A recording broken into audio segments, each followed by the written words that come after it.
colocar aqui as três cores primárias. Três cores primárias mais o branco. Que não é uma cor, é a totalidade de luz. Vamos então fazer aqui um cubo. Tentamos dar aqui uns toques de perspectiva, não é? Temos aqui um cubo, um paralelepípedo que quiserem. Nós vamos fazer aqui uma mistura de uma cor secundária. Vamos fazer aqui um verde, para que a base do cubo seja verde, em que vamos ter amarelo e um bocadinho de azul. Vamos pôr só um bocadinho de azul. Mais vale por menos no princípio, para fazer um verde. Mesmo assim, vou já aclará-lo com mais amarelo, para ficar um verde. Podia ser qualquer um, mas não é um verde muito escuro, nem é um verde muito claro. Cada um depois escolhe o verde que quiser. Vamos imaginar que a luz vem de cima, que esta é a parte da sombra e que esta é a parte da luz intermédia. Vamos então pintar a luz intermédia com o nosso verde. Esta face do cubo tem a luz intermédia. Até aqui, não, podemos fazer isto com a cor laranja, com o roxo, com o próprio vermelho, mas eu decidi fazê-lo com verde para este exercício. O que é importante para a luz e sombra é saber que a conjugação das três cores retira toda a luz que a tela branca reflete. Estamos a falar na teoria da subtração das cores. Portanto, quando nós colocamos essas três cores em conjunto, ficamos com uma cor aproximada do preto e, portanto, a ausência de luz. Portanto, qualquer sombra que vocês façam tem que sempre incluir as três cores primárias. O verde foi feito com azul e amarelo. Então, para a sombra, só falta o vermelho. Podemos chegar às mesmas conclusões utilizando a roda das cores, através da regra da cor complementar, identificar qual é a cor que nós precisamos para fazer sombra. Um bocadinho de vermelho, para conseguirmos então aqui, muito pouco porque o vermelho é muito forte, para conseguirmos aqui um tom de sombra que se tornou um bocadinho avermelhado. Vou colocar aqui para vocês verem neste cantinho. Podia ser, mas está um pouco avermelhada. Se verificarem através da mistura, porque se eu continuar a acrescentar vermelho, ela vai se tornar mais vermelha. E não é isso que eu quero manter o verde. Então, tendo em consideração que a redução da luz se consegue com as três cores primárias, a esta fase, para conseguir mais escura, eu vou-lhe juntar também azul. Porque o azul já faz parte do verde. E então, à medida que eu incorporo... E o azul também é muito forte, cuidado. À medida que eu incorporo o azul, eu estou a, sim senhor, incorporar sombra. Agora posso pôr um bocadinho de amarelo. E procuro também encontrar, ou seja, não distorcer a cor base. Não é só a questão da cor complementar. É muito mais importante considerar que as sombras são feitas com as três cores primárias, porque nos torna mais flexível, dá-nos mais condições para voltar, para encontrar a cor, em termos de tom, que precisamos, para a sombra. Porque nós podemos corrigir, se acharmos que isto estava muito vermelho, podemos corrigir com mais azul e amarelo, para ficar um tom de sombra do verde, porque este cubo, a sombra própria, não deixa de ser nunca verde. Agora vamos à lógica da luz. Vamos fazer aqui ao lado uma misturazinha para vocês verem. A face mais luminosa já não tem as três cores primárias. Não pode ter. Ou seja, se eu tenho aqui um verde, que tem vermelho e amarelo, a face da luz não vai ter certamente azul, porque o azul reduziu a sombra.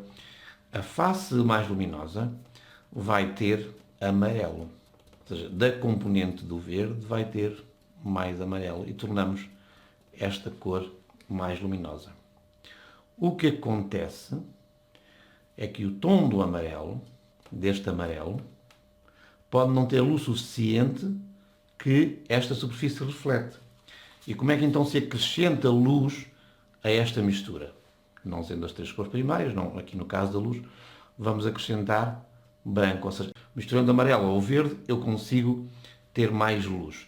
Mas se eu quiser realmente mais luz ainda, maior intensidade, a partir deste nível, eu tenho que incluir o branco na mistura base, que é azul e amarelo, para construir o tom luminoso do verde.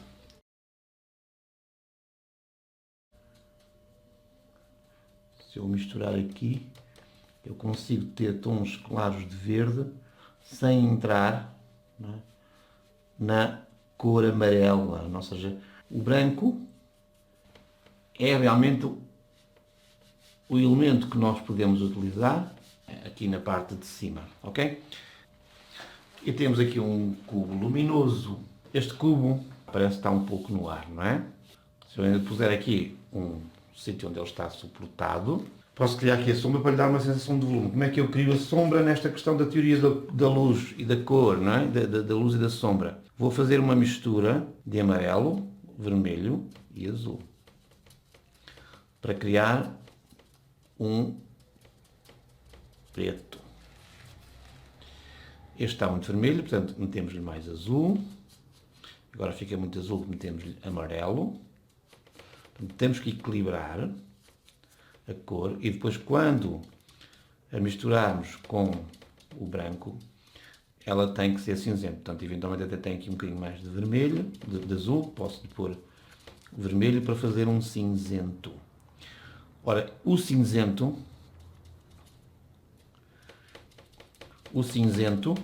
é a cor da sombra do branco. Se esta superfície for branca, então posso fazer aqui uma sombra com esta mistura das três cores primárias, porque também ao branco eu reduzi luz utilizando as três cores primárias.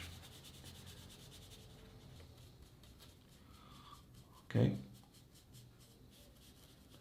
Se nós quisermos ser mais rigorosos depois daqui, nas extremidades da sombra, podemos encontrar um bocadinho mais de dispersão da luz, porque esta luz vai ter reflexo de outras zonas. Portanto, incorporamos branco para lhe dar um bocadinho mais de luz.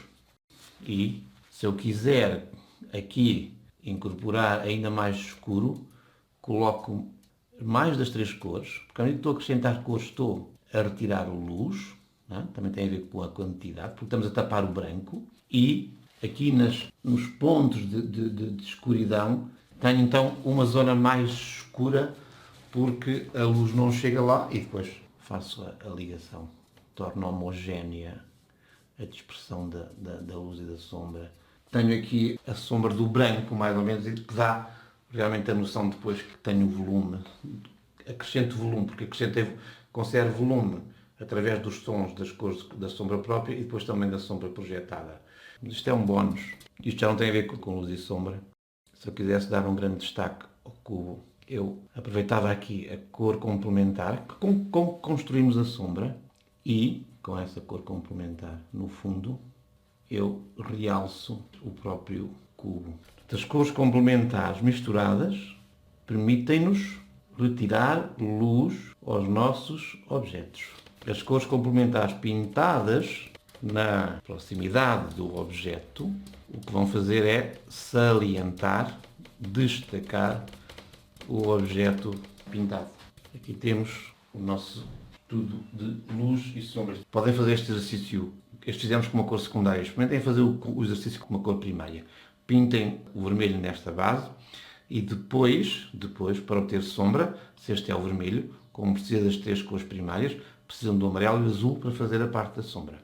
E depois, na parte da luz, misturem amarelo para ver se conseguem o tom desejado sem entrar em branco. Se procurarem muita luz, temos que entrar então, misturar o branco no vermelho para obter a máxima luz.